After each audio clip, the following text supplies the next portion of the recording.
አሁን መስቀል ይቆረጣል ኢንሻአላህ። ቁረጡ ቱባ የታናቶች ቁረጡ። መስቀሉ ግድግ ነው። መስቀል ቀስየን ሸክፈስየን መስቀል ቀስየን ቀስየን ማሻአላህ። ከአርሲ ሰበር የሚባል መረጃ ተሰምቷል። የፖሊስ አዛዡ ተይዟል። ከጥቃቱ ጀርባ የተጠረጠሩ የወረዳው ፖሊስ አዛዥ አቶ አባቡ አብደላ በቁጥጥር ስር የዋሉ ሲሆን የሰላምና ጸጥታ ኃላፊው ደግሞ ለጊዜው ተሰውረዋል። ሰላማዊ ሰልፍ የምንወጣበት ቀን እሁድ ነው ተብሏል። ስለዚህም እሁድ ጠዋት መስቀል አደባባይ እንገናኝ። ሰላም አዳዲስና ወቅታዊ ቪዲዮዎችን ይዤላችሁ መጥቻለሁ። ከእርድና ከሞት ያለፉትን ኦርቶዶክሳውያን በዚህ ሰዓት እያሰለሟቸው ይገኛሉ። በተለይ ደግሞ ህፃናቱን ማለት ነው። ማንኛውም ሃይማኖት እንዲቀጥል ከተፈለገ ብዙ ጊዜ የሚሰራው ህፃናት ነው። ህፃናትን ማስተማር ላይ ነው ብዙ ጊዜ ፎከስ የሚደረገው። ምክንያቱም ሃይማኖቱን ነገ የሚያስቀጥሉት እነሱ ስለሆኑ ማለት ነው። ታዲያ እነዚህ ሰዎች ከራሳቸው ህፃናት አልፎ የኛዎችም ህፃናቶች እየወሰዱ እዛው ላይ ባሉበት መስቀላቸውን እያስበጠሱ እያሰለሟቸው ይገኛሉ። እሱን በሰፊ የምንመለከት ይሆናል። አርሲ ወንጀሉን ሰርተዋል ወይም ከወንጀሉ ጀርባ ላይ አሉ ተብለው የተጠረጠሩት የፖሊሱ አዛዥ በቁጥጥር ስር ውሏል። እንደገናም ደግሞ የጸጥታ ኃላፊው አሁን ያለበት አይታወቅም፣ ተሰውሯል። እሱንም የምንመለከት ይሆናል። ነገ በመስቀል አደባባይ ሰላማዊ ሰልፍ ተጠርቷል። እነዚህንና ሌሎችንም ቪዲዮዎች በሰፊ የምንመለከት ይሆናል። ለዚህ ቤት አዲስ ከሆናችሁ ቤቱን ሰብስክራይብ፣ ቪዲዮን ደግሞ ላይክ እና ሼር ማድረጋችሁን እንዳትረሱ። ህፃናቱን ያንገታቸውን መስቀል ሲያስበጥሳቸው የሚያሳየውን ቪዲዮ እናስቀድም። አማኒዮ አላሁ አክበር አላሁ አክበር። ኢንሻአላህ አሁን መስቀል ይቆረጣል። መስቀል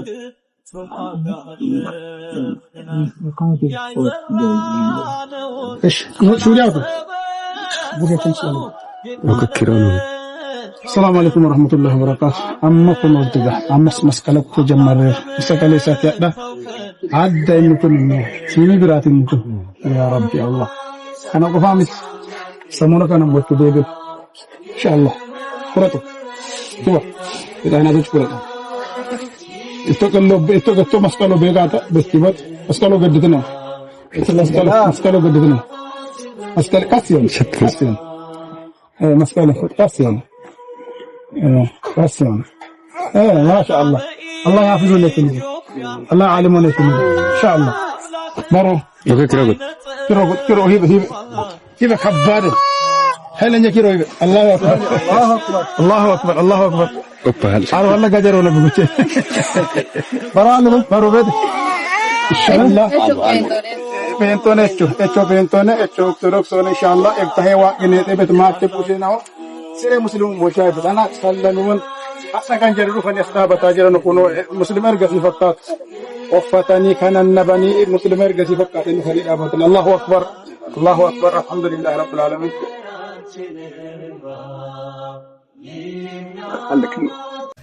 Okay, so we are at the generation where Orthodox Christians and specifically can now worship their God or follow or practice their own religion by their own way. No, you cannot. This is happening in RC region in Ethiopia. Okay, 50 plus people are already dead, and this woman and children are left off of the people that already got killed because they are Orthodox Christians. And the two dudes above here are doing that. This necklace? We are known, like Orthodox Christians are known by this necklace, by like putting it on our neck to just represent our faith. And these two people are doing, they're just chopping off of the necklace off of their head.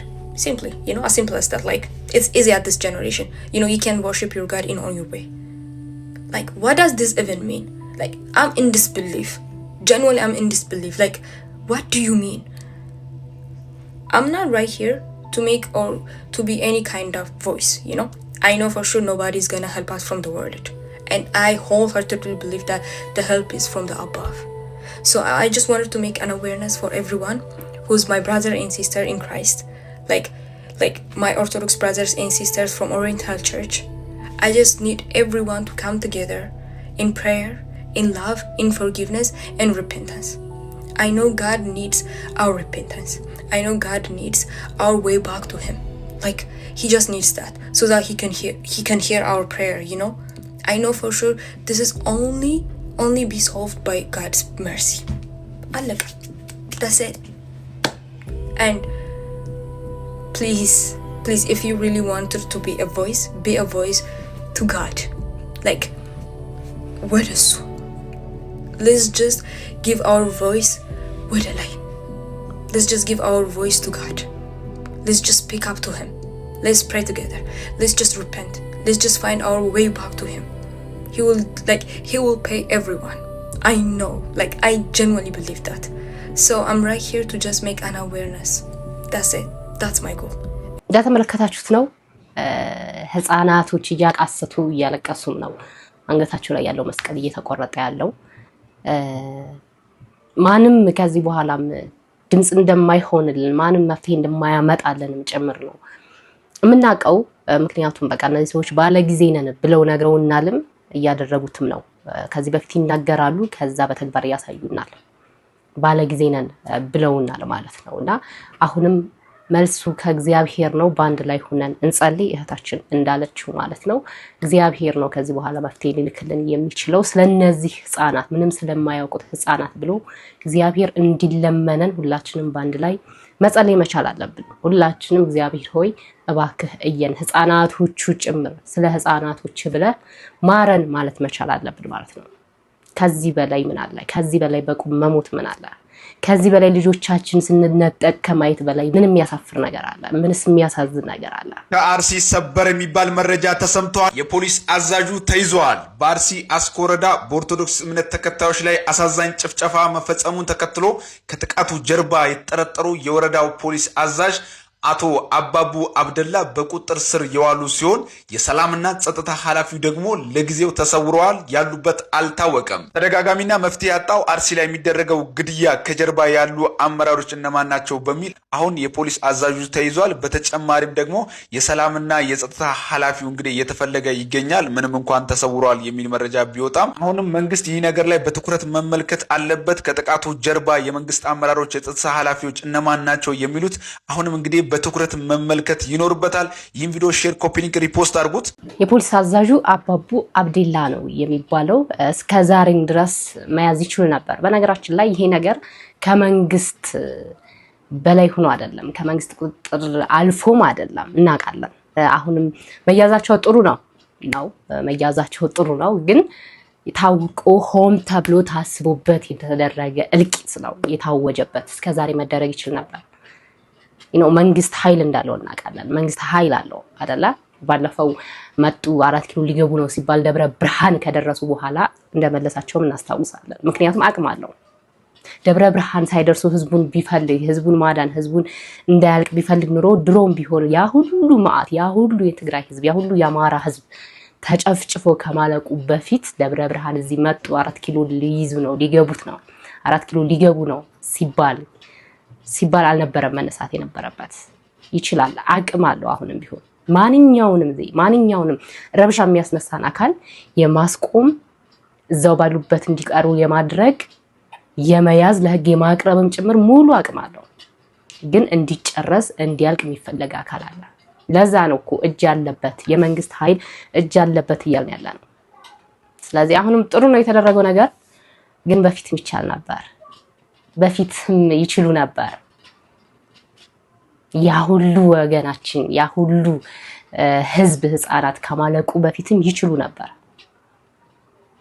የጸጥታ ኃላፊው ተሰውሯል ያ ማለት እነሱ ናቸው ያደረጉት ድሮስ ለምን እንደዛ አላደረገም አልያዛቸውም አሁን መደረጉ ጥሩ ነው አሁንም መደረጉ አሪፍ ነው አሁንም ወጣቶች ኦርቶዶክሳዊ ወጣቶች የያዙት አቋም አሪፍ ነው ምክንያቱም ቢያንስ ያስፈራል ማዕበላችን ያስፈራል የታወቀ ነው ይፈሩናል አንድነታችን ያስፈራል ግርማችን ያስፈራል እንደዚህ ከሆኑማ በቃ አለቀልን ምናምን ብለው ያስባሉ ስለዚህ አሁንም የጀመረው ጅማሬ ነው ይሄን ውጤት እያሳየ ያለውና እንበርታ በአንድ ጀንበር 8000 ምዕመናን ስለ ሃይማኖታቸው ስለ ቤተ ክርስቲያናቸው መስዋዕትነት ተቀብለዋል በአፄ ሱስንዮስ ዘመን በፖለቲካውም 50 ዓመት ታማለች መከራዋን አይታለች መሪዎች በተቀያየሩ ቁጥር የራሳቸውን አይዲዮሎጂ ካልተቀበለች መኖር የለባትም ተብላ ፈተና ገጥሟታል አሁንም እየተፈተነች ነው እውነቱ ይሄ እነዚህ በሙሉ በአንድም በሌላም መልኩ መነሻቸው የት ነው ካላችሁ ከውስጥ ነው ከቤት ነው ኤፍሬም ምናሴን እንደበላው ምናሴም ኤፍሬምን እንደበላው አንዳችን አሳልፈን በመስጠት ቤተክርስቲያኒቱን እየፈተናት እንደሆነ መረዳት ያስፈልጋል ፈተናዎቹን ባጭሩ ስንመለከት ዘመኑን ቀድሞ አለመረዳት ቀድሞም አለመስራት በእኛ ጎልቶ እንዲታይ ተሰርቶብናል። ዘመን መዋጀት አልቻልንም። ቀድሞ መስራት አልቻልንም። ቀድሞ ማጠር አልቻልንም። እንዳለ ቅጥሩ በሙሉ እየፈረሰብን ነው። ማንም እንደፈለገ ገብቶ እንደፈለገ ይቀልሳል። ሲፈልግ ወደ ቀኝ ሲፈልግ ወደ ግራ ያዞረናል። ቀድመን ብንሰራ ኖሮ ቀድመን ብናቅድ ኖሮ የመከራ ዘመን እንደሚመጣ ብናስብ ኖሮ ቀድመን ምሽግ እናመቻች ነበር። እጅ አንሰጥም ነበር። አንማረክም ነበር። ትጥቅ አንፈታም ነበር። ባይዳ አስታጥቀንም ነበር። አንዱ ችግራችን ዘመኑን ቀድሞ አለመረዳት ቀድሞም አለመስራት ነው። ሁለተኛው አስቀድሞ ከመስራት ፈጥኖ መልስ ለመስጠት ብዙዎቻችን እንፈጥራለን። ፈጣኖች ነን። ዝግጅት የለም። ዘመኑን የሚዋጅ ከዘመኑ ጋር የሚሄድ ዘመኑ ለሚጠይቀው መልስ ለመስጠት ዝግጅት የለም። ሁሉም ግን መላሽ ነው። ሁሉም ተንታይ ነው። ሁሉም ሐሳቢ ሰጭ ነው። ነገር ግን በራሳችን ልምጭ እየተገረፍን እንመለሳለን። ሳናውቃት ሳንረዳት ሳይገባን ልንተነትን እንወጣለን። መግለጫ ለመስጠት እንወጣለን።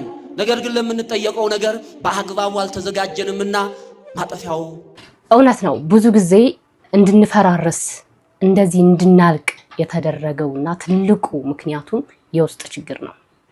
የውጭ ባንዳ መጀመሪያ ከውስጥ ያለውን ካመነመነ በኋላ ውስጥ ያለውን ነገር ካፈራረሰ በኋላ ነው ረግጦ የሚገባው። መጀመሪያ ውስጥ ያለው ሰው ወይም ውስጥ ላይ ያለ ባንዳ ነው አሳልፎ እየሰጠን ያለው። እኛ ከብዙ ነገር ይሸፍነናል ብለን ያሰብነው ግለሰብ ወይም አካል ነው አሳልፎ እየሰጠን ያለው። ምክንያቱም ይህንን ያህል ኃይል አያገኙ፣ ይህንን ያህል ደንበር አይዘሉም። መጀመሪያ ውስጡ ተቦጥቡጦ አልቋል። ውስጡ ተከፋፍሎ አልቋል። ውስጥ ላይ ያለ ሰው አለ ለነሱ የሚሰራ። ለዛ ነው በዚህ ልክ የደቀቀው። ለዛም ነው በዚህ ልክ እየተጫወቱብን ያለው። በቁጥርኛ ነን የምንበዛው። ቁጥራችን የትየለሌ ነው። ነገር ግን በጣት የሚቆጠሩ ኃይሎች ድብልቅልቃችን እያወጡት ይገኛሉ። እስከ መጨረሻው ላይ ያጠፉንም ተነስተዋል። ይሄ ፎቶ ሰሞኑን በጣም መነጋገሪያ ሆኗል። ሰው ብዙ እያለበት ይገኛል። እናንተ በዚህ ጉዳይ ላይ ምን አስተያየት አላችሁ? ብዙዎችን አስቆጥቷል። ሀሳብ አስተያየታችሁን ኮሜንት ላይ አስቀምጡልኝ። ሌላኛው መምህራችን እንዳሉት ቀድመን አልተዘጋጀንም። ወጣቱ ላይ ራሱን የሚከላከልበት መንገድ አልተማረም። ሜንታሊቲም የለውም። ቀኝን ሲመታ ግራን ስጠው የሚል አስተምሮ ነው ያለው። እውነት ነው። ጌታችንና መድኃኒታችን ኢየሱስ ክርስቶስ የትህትና አምላክ ነው፣ የፍቅር አምላክ ነው። ግን በዚህ ልክ ሲጨማለቁና በዚህ ልክ ሊያጠፉን ሲመጡ ማለት ነው። በዛው ልክ አባቶቻችን ሃይማኖት ያስቀመጡልንም ተዋግተውም ጭምር ነው። ለምሳሌ አንድ ወንድማችን ቤተክርስቲያን ሄዶ አውደ ምህረቱ ላይ ገንዘብ ለማሰባሰብ አስራት በኩራታችሁን አውጡ፣ ኪሳችሁ ላይ ያለውን አውጡ ሲባል ከነከነኝ አለ። አሰማችኋለሁ። ልጁ ከነከነኝ፣ በቃ አልቻልኩም፣ ፈነቀለ ውስጤ ላይ ያለዋል። እና ባካችሁ በአርሲ ሰው እየሞተ ነው፣ ለምንድን ነው ብር የምትሰበስቡት ብዬ ተነሳሁኝ ይለናል። እስኪ እሱን እንመልከት። እንግዲህ መሬት እናወርደው ብዬ እኔ ዛሬ ጀምሬው ነበር መድኃኒዓለም ሄጄ። እሺ መድኃኒዓለም ሄድኩኝ። ያው ከቤት እንኳን በቃ አልቻልኩም። አልቅሼ ጸሎት አድርጌ በቃ አንተ ምራይ ምን ማድረግ እንዳለብኝ ስተት እንዳልፈጥሩላ ምናምን ብዬ በቃ በጣም ራሴን ለማረጋጋት ሞክሬያለሁ ማለት ነው። ከዛ ምንድነው ሄድኩ መድኃኒዓለም በቃ ጸሎት አደረኩ። ከዛ አውደ ምህረቱ ጋር ነበር ጸሎት እያደረኩ የነበረው። ብር እየተሰበሰበ ነበረ ማለት ነው። ከዛ ብር ምናምን እያሉ እንትን ማለት ጀመሩ ማለት ነው። በቃ ሰዎችን አስራት በኩራት ያላችሁ ምናምን ሲሉ በቃ አልቻልኩም፣ ፍንቅል አለብኝ ማለት ነው። ከዛ እዛው ወደ ምህረት ላይ ቆሜ ነው የጨውኩት ማለት ነው። አርሲ ላይ ህዝብ እያለቀ ነው። እነሱ ብር ነው የሚፈልጉት፣ እኛን አይፈልጉንም። ለብራችን ብቻ ነው የሚፈልጉን። እዛ ለሚገደሉ ግዴታቸው ምናምን ብዬ ጨውኩኝ እዛ ማለት ነው። ከዛ ጥበቃዎች ምናምን አስወጡት ምናምን ብለው ጥበቃዎች እንትን አሉ። ህዝቡ ትንሽ ነገር ነበር የሚጠብቀው፣ እንዳትነኩት ብሎ ህዝቡ እንዳለ ከኔ ጎን ሆነ ማለት ነው። አሁን የሆነ ልጅ ፖስት አድርጎታል ቲክቶክ ላይ ማለት ነው። ያው በእርግጥ ብዙ ሰው እየቀረጸ ነበረ። አንድ ሰውዬ ግን የሆነ ጆሮ ነገር ነው ነገሩኝ። ከታሰርክ ምን ካልክ ይሄ ሰውዬ ነው እንትን ያለክ ምናምን ሲሉኝ እዛው ጋር አንቄ ያዝኩትኝ ከገዳዮች መሃል ነህ አንተ አጥፋ አልኩት። አጥፋ አንተም ገዳዮች ነህ ከገዳዮች መሃል ነህ እንዴ ምናምን ብዬ ያዝኩትኝ። ያጠፋል በቃ ቶ ምናምን አሉኝና እንትን አሉኝ ማለት ነው። በጣም በቃ ዝም እንድል በጣም ብዙ ገፋፉኝ ምናምን ዝም አልልም ብዬ በጣም ረጅም ሰዓት ቢያንስ 10 ደቂቃ ምናምን ያህል ጮክ ያለው በቃ ወደ ምረቱን ተቆጣጥሬዋለሁ ብቻዬን ማለት ነው። እየጮኩኝ ህዝብ ነበር በጣም ብዙ ህዝብ ነበር ማለት ነው። አርሲ ላይ ያለቀ ያለው ህዝብ እነሱ ዳርዳሩን አልቀው ሲጨርሱ እነሱን ጨርሰው እንትን ሲሉ ወደዚህ ይመጣሉ ወደ መሃል ይመጡልሃል። እስከ መቼ ነው ዝም የምትሉት ምናምን ብዬ በደንብ ነው በቃ በደንብ አባቶች ከፊት ሆነው እኛን ሊመሩ ይገባል። እኛም አለን ከጎናቸው እነሱ ሲመሩን። ነገር ግን እንደዛ አይደለም የሚፈልጉት ብራችንን ብቻ ነው ብዬ በቃ ጨውኩኝ። እዛ ጋር እንደ ጉድ ነው የጨውኩት ማለት በቃ በጣም የሚያውቁኝ ሰዎችም ነበሩ። ኧረ አብርሽ ምናምን ብለው ምናምን ሊያረጋጉኝ በጣም ሞከሩ። አልሰማም እኔ ማንንም አልሰማም። ከፈለጋችሁ አሁን ወጥቼ መስዋዕቶኛ አሳያችኋለሁ። መስዋዕት ሆናለሁ ለማን እኔ ለቤተ ክርስቲያኔ መስዋዕት ለመሆን ምንም አልፈራም። እንዴ ክርስቲያን አይደላችሁ እንዴ? ክርስቲያን አይደላችሁ? ምንድነው የሚያስፈራችሁ? ወደ አምላካችን እኮ ነው የምንሄደው አልኩኝ። ቪዲዮ ተለቋል። የሆነ ልጅ ማን ነው ዞላ የሚባል ልጅ ነው የለቀቀው። አሁን በቴሌግራም ነው የላኩልኝ ራሱ ማለት ነው። እኔ ብቻዬን ስለሄድኩኝ በእኔ ስልክ ማንም የቀረጸኝ የለም። እኔ ዝም ብዬ ብቻዬን ነው ሄጄ እንትን ያልኩት ማለት ነው። ነገር ግን አሉ ያው ብዙ ሰዎች እየቀረጹ ስለነበረ መልቀቃ አንድ ሰው ለቋል። ሌሎችም መልቀቃቸው አይቀርም ያው ግን አንዳንድ ሰዎች ደውለው ቢያጠፉልክ ምናምን እያሉኝ ነው። ባያጠፉት ነው ምለው ደግሞ ማለት ነው። ምንም አይመጣም። ምናልባት ሊያስሩኝ ይችላሉ። ከዛ ቢያልፍ ሊገሉኝ ይችላሉ። ምክንያቱም እዛ ጋርም እያለቀ ያለው የኔ ወገን ስለሆነ ማለት ነው። የኔ ወገን ነው እያለቀ ያለው። ምንድነው አሁን የተቸገርነው? ፍራቻ አለ ውስጣችን ማለት ነው። ሊሆነ ነገር ከተናገር በቃ ወይ ልንታሰር እንችላለን፣ እንዲህ ልንሆን እንችላለን። እንዴ ለምን አይገሉህም? ቤተ ክርስቲያን ስትኖር እኮ ነው አንተ የምትኖረው። ቤተ ክርስቲያን ከሌለች እኮ አንተ ምንም እንዴ እኛ በክርስቶስ እኮ ክርስቶስ ምናችን ነው? አካላችን። እኛ ደግሞ በሱ ላይ ያለ ምንድነው? ብልቶች ነን። አንድ አካል ላይ ያለ ብልት አንዱ ሲቆረጥ አንዱን ያሟል። ጣቴ ሲቆረጥ እኮ መላ ሰውነቴን ያመኛል። እዚህ ከኔ አካል ላይ የተቆረጠ እንዳለ ነው ማሰብ ያለብኝ እንጂ በቃ እኔ ቤት ስላልመጣ ብቻ እስርና ወይ የሆነ ነገር ተፈርቶ ሁሉም ሰው ዝም ሚዲያ ላይ ይጮሃል። ጀግና ነው ምናምን በቃ ይባላል። መሬት እንውረድ በቃ። እኔም እዛም ራሱ ያልኩት ሚዲያ ማትጠቀሙ ሰዎች ትኖራላችሁ። እዚህ ላይ ሚዲያ ማትጠቀሙ ሰዎች ትኖራላችሁ። አገሪቷ ላይ ምን እየተደረገ እንዳለ ምናምን ላታውቁ ትችላላችሁ። በእርግጥ የተሰወረ ነገር የለም። አሁን ግን ወቁት፣ ህዝባችሁ ወገናችሁ እያለቀ ነው፣ በየሜዳው እያለቀ ነው፣ ክርስቲያኑ እየተገደለ ነው ብዬ ነው የጨውኩት ማለት ነው። ስለዚህ ሁላችሁም ልታውቁ ልትዘጋጁ ይገባል። ከዛ ምን አደረጉ? ከ30 ደቂቃ በላይ እኔ እና በቃ ልሸኝ ብሎ አንዱ ይዞኝ ሊወጣ አልወጣም ብዬ ከኋላ ሂጄ ቁጭ አልኩኝ እዛ ከቤተክርስቲያኑ ጀርባ። ከ30 ደቂቃ በላይ እኔ ያደረኩትን ነገር ለማስተባበል የሆነ በቃ መድረክ ይዘው በማይክራፎን ማለት ነው። እንደዚህ አይደለም እንደዛ አይደለም ምን ታደርገዋለህ? ነገር ግን እግዚአብሔር ይመስገን አንድ ስቴፕ ሄድኩ ይመስለኛል፣ ያስጀመርኩም ይመስለኛል። አሁን ሰዎች ይሄንን አይተው በየአጥቢያው ሁሉም ሰው መነሳት አለበት ነው የምለው እኔ። ምክንያቱም ምናልባት የሆነች ነገር በውስጥም ተነጋግረን ማድረግ ካለብን እናደርገዋለን እንጂ ይሄ ዝም ብሎ ሚዲያ ላይ ጮሆ አደራጁን እንዲያርጉን። ራስን አደራጅ መጀመሪያ አባቴ። በራስ ቁረጥ፣ ወስን፣ ራስ ላይ ወስን። ያኔ ማለት ነው ልክ አንተ ስትወስን ምንም ማደራጀት ራሱ አይጠበቅም። ሁሉም በራሱ ሲወስን ማንንም አይፈራም። በቃ ትንሽ ነገር ነው የሚጠብቀው፣ ወጥቶ ራሱን ያስከብራል ማለት ነው በቃ እንጂ አደራጁን ማን ነው የሚያደራጅ? ራሱ ወስን በቃ። ሊጥል የመጣውን ጣለው። የምን መፍራት ነው ከእንግዲህ በኋላ? እኔ መንበቅበቅ ምናምን የሚባለው ነገር ነው እኔ ማይታየኝ ማለት ነውና በቃ መሬት ላይ መውረድ አለበት። አያችሁ አይደለ? የራሳችን ውስጥ ላይ ያሉ ሰዎች ናቸው። አሁን ወንድማችን እንደሰማችሁት ድምጽን ለማፈን እየተደረገ ነበረ። ውጣ ብለው በዘበኛ ወይም በጥበቃ ላይ ያባረሩት ሁሉ ነበረ። የአባቱ ቤት እኮ ነው፣ የአባታችን ቤት እኮ ነው። ማንም ገፍታ ያስወጣንም። የፈለገ ኃላፊ ይሁን የሀገረ ስብከቱ የአባቴ ቤት ነው፣ አልወጣም። ነገም ይህንን ነገር ስናደርግ በእርግጠኝነት እነዚህ አካላቶች የኛዎቹ አባቶች ሰባኪያኖቹ ማለት ነው እንደዚህ እንደ ወንድማችን ያደርጉናል በእርግጠኝነት። ወንድማችን እግዚአብሔር ይስጥ፣ ለሌላው አርያ ሆነሃል። አሁን እነሱ ህንጻ ስላሴ እየፈረሰ አሁንም ትኩረታቸው ህንጻ ቤተክርስቲያን ላይ ነው። አስራት በኩራታችሁን አምጡ፣ እጃችሁ ኪሳችሁ ላይ ያለውን ብር አውጡ ምናምን። ከዛ ወንድሜ እየሞተ ነው ብሎ ሲወጣ ደግሞ በጥበቃ ሊያባርሩት ማለት ነው። ማን አባት ነው የሚያባርረው? ሁሉም ምእመን እያንዳንዱ ምእመን ያ ቤት የራሱ ቤት ነው። የአባታችን ቤት ነው። ከአባታችን ቤት የትም አንወጣም። እና ምን ልላችሁ ፈልጌ ነው ውስጥ ላይ ያለው ነው ችግር እያመጣ ያለብንም ውስጥ ላይ ያለው ነው። እስከዛሬ ውስጥ ላይ ያለው ነገር ውስጥ ላይ ያለው አካል እኛንም ሳፖርት የሚያደርግ ቢሆን እስካሁን ይሄ ነገር ባልተፈጠረ ነበር። ነገር ግን አሁንም እምቢተኝነት ሊይዘን ይገባል። እምቢ ማለት ሊይዘን ይገባል። ነገ በመስቀል አደባባይ ሰላማዊ ሰልፍ ተጠርቷል። እሱንም የምንመለከት ይሆናል። 100 ምናምን ዓመት የፈጀ አንድ ቤተክርስቲያን የቆየ ቤተክርስቲያን ቤተክርስቲያን አቃጥለ ጭምር የህዝቡን እምነት በዚህ ደረጃ መገዳደር እኔ ይሄ በየትኛውም ዘመን ላይ ያደረገ ምናልባት በነ ዮዲት ጉዲት ምናልባት በነ ግራኝ አህመድ ዘመን ካልሆነ በስተቀር ቤተክርስቲያን በዚህ በብልጽግና ዘመን ላይ እንደገጠማት አይነት ችግር ገጥሟት ያለው ይሄ መንግስት የሚመረጠው ይሄ መንግስት የሚመራው ሰውን አይደለም ወይ? የዜጋ ነፍስ እኮ ልዩነት የለውም። የምትመራው ህዝብ እንዲህ እንትን ሲል እንዴት ነው ምረጡኝ የምትለው?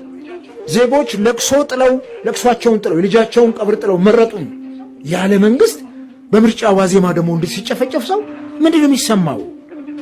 ለምንድነው የነሱን ማውራት ያልተቻለው? ለምንድነው የማይዘገበው? ይሄ ለምንድነው ዝም የሚለው? ፋና ይሄን ሁሉ የሚያረብደው የመንግስት ሚዲያ የነኚህ ሰዎች ነፍስ ህይወት አይደለም። ይሄ ሁሉ ህዝብ ሲገ ምንም ይሁን የህዝብ ቁጥሩ ጉዳይ አይደለም። 13 ሰው የሚል ነው አሁን እየወጣ ያለው መረጃ የውጭ ሚዲያዎች የሚዘግቡት። እንግዲህ እናያለን ወደፊት። አሁን እኮ የሚባለው ምንድነው ተወስደው የጠፉ አሉ፣ ይትረፉ ይኑሩ አይታወቅም። እሱ ሁሉ ሲረጋገጥ ነው ይሄን ያክል ሰው ሞተ የሚባለው። ዘንድ ይሄንን በዚህ ደረጃ ዝቅ አድርገው ማየታቸው ሌላኛው ደግሞ በጣም እረኛ ናቸው ጥያቄ እየቀረበበት ያለው ሁላችንም እየጠየቅን ያለ ነው። ጃንደረባው ትውልድ ነው። ጃንደረባው ትውልድ ምን እየሰራ ነው? ጃንደረባው ትውልድ እንደሚታወቀው ብዙ ወጣቶች ማደራጀት ይችልበታል፣ ችሎበታልም። ምክንያቱም ከዚህ በፊት ያዘጋጃቸው ኢቨንቶች ላይ ወይ መዝሙሮች ላይ ማየት እንችላለን። የአላፍ ዝማሬ ላይ ምን ያህል ወጣት እንደነበረ ምን ያህል ወጣትን የማደራጀት አቅም እንዳለው አይተናል። ስለዚህ እሱ ምንድነው እየሰራ ያለው አሁን? ለምንድነው ህዝቡ ሲያልቅስ ለልቅሶስ ለምንድነው የማያዘጋጃቸው? ለምንድነው እነዛን ወጣቶችስ ለእንደዚህ አይነት ሜንታሊቲ የማያስተምራቸው? ቀሲስ ዲበኩሉ እንዲህ ብለዋል። ጃንደረባው ትውልድ በአርሲ ጉዳይ ወዴት አለ? ይህ ማህበር ተደራጅቶ የኦርቶዶክሳውያኑን ሞትና ስደት የማያስቆም ከሆነና በበዓል ዋዜማ ብቻ እየመጣ ለገዳይ መንግስት የገጽታ ግንባታ የሚገነባ ከሆነ ስሙ ተቀይሮ ስልቡ ትውልድ በሚል ይተካልን ብለዋል። እውነት ነው። ጃንደረባው ሳይሆን ስልቡ ትውልድ ነው መባል ያለበት። ጃንደረባው ትውልድ እንደዛ ከሆነ ደግሞ እንደ ስሙ መስራት መቻል አለበት። ይሄ የቀሲስ ዲበኩሉ ብቻ ሳይሆን የብዙ ኦርቶዶክሳውያን ጥያቄ ነው። እናንተ ሀሳብ አስተያየታችሁን ኮሜንት ላይ ያስቀምጡልኝ። ሌላኛው የኛ ህፃናቶች በምን መልኩ ነው እያደጉ ያሉት? ህፃናቶቻችን በምን መልኩ ነው እያደጉ ያሉት? እኔ በጣም የሚያሳዝኑኝ ከኛ አልፎ ህፃናቶች ናቸው። የሚሰሙት ነገር ወገን እንዲሆነ እየተባለ እየሰማ ነው። አንገቱ ላይ መስቀል ስላለ ብቻ እንደዚህ ሆኑ እየተባለ እየሰማ ነው። የእውነት ያሳስቡኛል። እነዚህ ህፃናቶች ናቸው ነገ ቤተክርስቲያን የሚረከቡት። ምን አይነት ሜንታሊቲ ይዘው እንደሚያድጉ ያሳስበኛል፣ ያሳዝኑኛልም ጭምር። እኛ ቢያንስ ትንሽ እንሻላለን። ተመልከቱ ህፃናቶቹ ምን አይነት ስነልቦና ውስጥ እንዳሉ። የአርሲ ኦርቶዶክስ የለም፣ የአርሲ ኦርቶዶክስ የለም። ሰውዬው እኔ ያልኩት እኮ የአርሲ ኦርቶዶክስ ነው። በአሁን ያልኩት ነው። የአርሲ ኦርቶዶክስ የለም። አንተ ሰውዬ ምንድነው የለም እያበዛህ? የት ሄደው? ታርደዋል። ምንም አልከፈኝም። ረስታጣው እንጂ ረበሸኝና ትንሽ ይልናይ ታያሙት ወረን ለምጃለሁኝ። በክላሽ መገደል ምኑ ጋር ነው ብርቁ? በካራ መቀላት ምኑ ጋር ነው ድንቁ? በረኛ መከዳት በመንጎ መበላት ምኑ ጋር ነው ድንቁ? ምኑ ጋር ነው ብርቁ? አምላክ እንኳን ከላይ ተኩላ ሲበላኝ ልቡን አላንደለው በስምት አካገኝ እንዴት በገዳ ላይ ክስ አቀርባለሁኝ? እኔ ከብልጥ ነኝ። ካተረፈኝ ብዬ ዛሬ ዛጅቻለሁ፣ እንዳገሉኝ ብዬ ክሬን በጥሻለሁ። አምላክ ይቀየመኝ ተከዶኝ ብሎ መቼም ክራራስ ነው። አምላክ ሳያሳየኝ ገዳይን በሰይፍ ከአጠገብ ጥሎ ወስማደ እግዚአብሔር ይቆያል። ህፃናቶቻችን እንደዚህ ነው እያደጉ ያሉት። አይፈረድባቸውም ጭምር። አንገቴ ላይ መስቀሪን በጥሻለሁ ክሪም በጥሻለሁ አለች። እኔ አንድ ነገር ልንገራችሁ። ዩኒቨርሲቲ እያለን እንደዚህ አይነት እንትን ነበረ። እንደ አጋጣሚ በኦሮሚያ ክልል ከሚገኙት አንደኛው ዩኒቨርሲቲ ላይ ተማርኩትና በጣም ችግር ነበረ፣ በሃይማኖት ማለት ነው። በጣም ከባድ የሆነ ችግር ነበረና አንገት ላይ መስቀል ካዩ መስቀል ራሱ አለው አይነት የመስቀል ቅርጾች ማለት ነው። እነሱ የሚያውቁት ኮድ አላቸውና እና አንገት ላይ መስቀል ካለ በቃ እነሱ የሚያደርጉትን ያደርጋሉ ማለት ነው። ወይ ከሆነ ነገር ማግለል ሊሆን ይችላል፣ መሰደብ፣ ብዙ ነገር አሉ ሰው አማራነትና አንገት ላይ መስቀል ማሰርን አንድ አይነት ተደርጎ ነው የሚታሰበው። ሰው ብዙ ኦርቶዶክሳውያን የኦሮሞ ተወላጆች ማለት ነው ሰው እነሱም ጭምር አንገታቸው ላይ መስቀል ስላለ ብዙ ተንገላተዋል። ትምህርት ትተው ሄዷል። ትምህርቱን ትተው የእውነት ነው ማለት ይሄ እውነተኛ ታሪክ እኔ ገጠመኝ ነው ማለት ዛት ዝዋይ አሁን እዚህ መጥቼ ይሰማኛል። ህመማቸውን አውቀዋለሁ። የእውነት ምን አይነት ስቃይ እንዳለ ምን አይነት በደል እንዳለ በአካል መታረድ መገፋት ምናምን እንዳሉ ሆኖ በአንደበት መገልመጥ በማህበር ከምንሰራቸው ነገሮች መገለል፣ ለምሳሌ ውሃ መቅዳት ሊሆን ይችላል። እዛ ላይ አንተ የምትቀዳበት ነገር እየተነሳ መጨረሻ ይደረጋል። ወረፋ መጨረሻ ይደረጋል። ብዙ ግፎች አሉ፣ ብዙ መከራዎች አሉት እና አንገት ላይ መስቀላችንን ዝቅ አድርገን አስረን እናውቃለን፣ እንዳይታወቅብን ማለት ነው። የእውነት በረዥሙ አድርገን ሆዳችን ላይ እንዲቀመጥ አድርገናል። ከዛ በቃ አንገቴ ላይ ምንም እንደሌለ ያስታውቃል። ሰራይቭ ለማድረግ እዛ ትምህርታችን ለመጨረስ ማለት ነው። ያንም አስታወሰችኝ ልጅቷና አሁንም ቢሆን እግዚአብሔር ምሕረቱን ይላክ። ከባድ ነው ያለንበት ሁኔታ፣ የእውነት ከባድ ነው። ስሜታቸው ይገባኛል። ከማንም በላይ እረዳቸዋለሁ። ምክንያቱም ፓርት ኦፍ ነበርኩኝ እኔም። ከባድ ነው ስሜቱ፣ ያማል፣ ያንገበግባል። ሜቢ እግዚአብሔር ረድቶኝ ነው በአካልም እዚህ ላይ የተቀመጥኩት እንደዚህ ማወራችሁ ጭምርና የሌሉም አሉ በአንገታቸው መስቀል ስላለ ብቻ ዩኒቨርሲቲ ላይ በዛ ሰዓት ማንም አይዘግበውም ነበር። ዘመድኩም ብቻ ነው ኢንፎርሜሽን እየደረሰው የሚዘግበው እኛ ግቢ ላይ እየተደረገ ያለውን ነገር ጭምር ማለት ነውና ውስጥ ለውስጥ ብዙ ነገር አለ። ውስጥ ለውስጥ ብዙ ኦርቶዶክሳውያን እያለቁ ነው። ብዙ ኦርቶዶክሳውያን እየተወጉ እየታረዱ እየሞቱ ነው። ውስጥ ለውስጥ ይሄ በሚዲያ ያልወጣው ብዙ ነገር አለ። አሁን ጩኸታችን ወደ እግዚአብሔር እናድርግ። እሱ ነው ምህረቱን የሚልክልን የሚመልስልንም ጭምር። እንግዲህ በክርስቶስ እህትና ወንድሞቼ ሰላማዊ ሰልፍ የምንወጣበት ቀን እሑድ ነው ተብሏል። ስለዚህም እሑድ ጠዋት መስቀል አደባባይ ነገር ደግሞ የምንመለከት ይሆናል። ፕሮግራማችን ይህንን ይመስል ነበር። ለዚህ ቤት አዲስ ከሆናችሁ አሁን ሰብስክራይብ ማድረጋችሁን እንዳትረሱ። በሌላ በአዲስ ቪዲዮ ተመልሼ እስከመመጣ ድረስ ኢትዮጵያ ሀገራችንን ኦርቶዶክስ ሃይማኖታችንን እግዚአብሔር ይጠብቅልን። ቸር ቆዩ።